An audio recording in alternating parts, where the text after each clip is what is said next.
First Coast at the University of North Florida in Jacksonville. There's a look at Harmon Stadium as the Bethune-Cookman Wildcats a quick trip up I-95 to take on the North Florida Ospreys. Another non-conference tune-up with another big conference weekend coming up as we really hit the halfway point of conference play for both the SWAC and the ASUN Conference. He's Mike Scoglin. I'm Adam Glover. We're so happy you can join us here on ESPN Plus, and we'll be joined by our on-field reporter, Allison Benning, shortly after the break. Now, Mike, the last couple of weekends for North Florida, it's been a little bit tough, but the last time they played Bethune-Cookman, they were able to squeak out a nice midweek win. Yeah, been good on midweeks, 4-2 on the season, only 2 losses, a very good SEC club in Florida.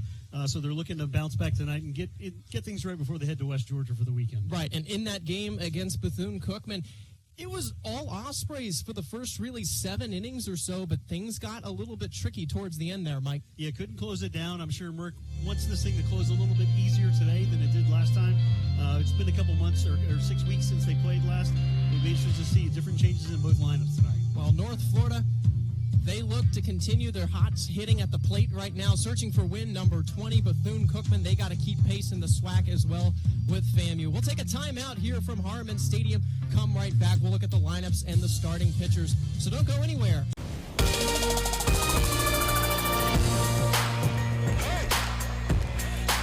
It's the continuation of ASUN play as there's a look at UNF Arena, home of the North Florida Ospreys, as they play host to the Austin Peay Governors. Both teams got that first taste of conference play just a couple of days ago, and now a really tough test for both of them as we welcome you courtside. She's Nancy Miller. I'm Adam Glover. So happy you can join us here on ESPN Plus. And Nancy, for North Florida, it was a tough loss a couple of days ago. It's the first time this season they went into the half with a lead and still lost the game. How do they bounce back against one of the toughest defenses they'll face in the ASUN this year? I think you just have to put that behind you.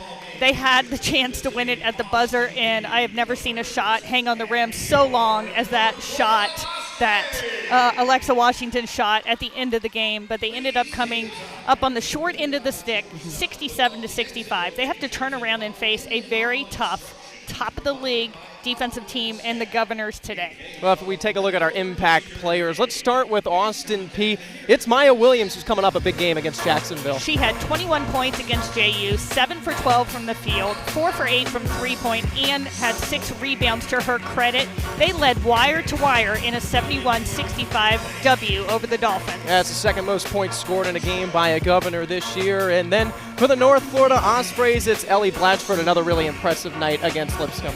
The junior transfer from Gardner-Webb had 13 points, went 4 for 5 from the field, and a perfect 3 for 3 from beyond the arc against Lipscomb, and is really coming into her own as the Ospreys head into conference play. Yeah, she's been stellar every night. Now it's time to welcome in the third member of our crew, our reporter Skylar Catherwood, standing by with her opening hit. Skylar.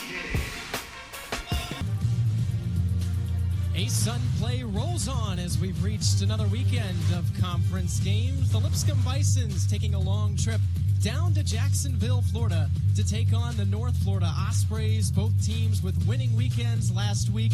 Middle of the pack in the ASUN standings, looking to do some damage this weekend. Should be a good 3-game set between these two schools. And along with Bo Durkak, I'm Adam Glover. We're very happy you can join us here on ESPN Plus, and we'll be joined by our on-field reporter Madison Little after the break. Bo, we'll start with Lipscomb. Last season they won the ASUN 2023. They were excellent. This year the record's just not as good as what they expected, but all season long the offense has been so potent. Yeah, led by shortstop Trace Wilhoit, fifth-year senior, guy with 10 home runs at the halfway, a little over the halfway point.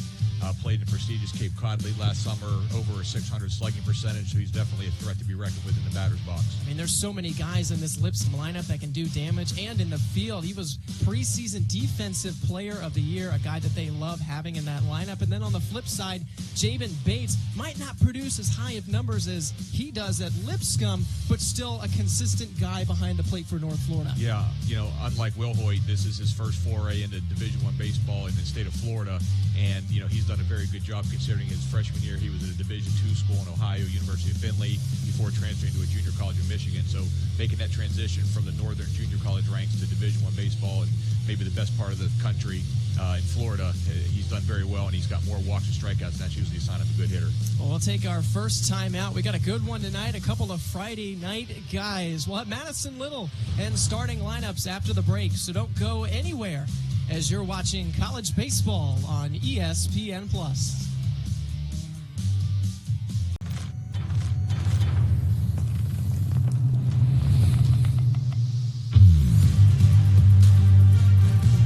Midweek baseball from the First Coast here in Jacksonville. There's a look at Harmon Stadium here on the campus of the University of North Florida. A little Sunshine State matchup. Florida A&M in town to take on the North Florida Ospreys. A final tune-up for both these two teams as conference play is right around the corner.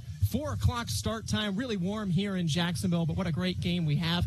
Matt Davis, I'm Adam Glover. We're very happy you can join us here on ESPN+. And Matt, over the weekend for the Ospreys, they took the series, but the offense was just a little bit sluggish. But the last time they played FAMU, man, what a performance. 13 runs and 15 hits. Yeah, it shouldn't be anything to worry about. I mean, you rule a team in college baseball. That is incredibly impressive. 10 runs, 13-3, and now they get to play them at home. So hopefully for the Ospreys, a little bit of home field advantage there. And there you see on the screen just how potent this offense was. 15 hits scattered around the ballpark, 13 runs, and of course, 2 home runs for Carter White last time out. They scored in 6 of the 7 runs in that game. They also got a really nice outing as well from Clay Hendry. The pitching staff was very, very good, but this has kind of been a one-sided rivalry over the last few years. The Ospreys have had the advantage, and they've had the advantage here at home as well, a perfect 19-0. It's the 35th matchup in program history between the Ospreys and the Rattlers. We'll take a timeout, come right back. We'll have starting lineups and first pitch, so don't go anywhere as you're watching college baseball here on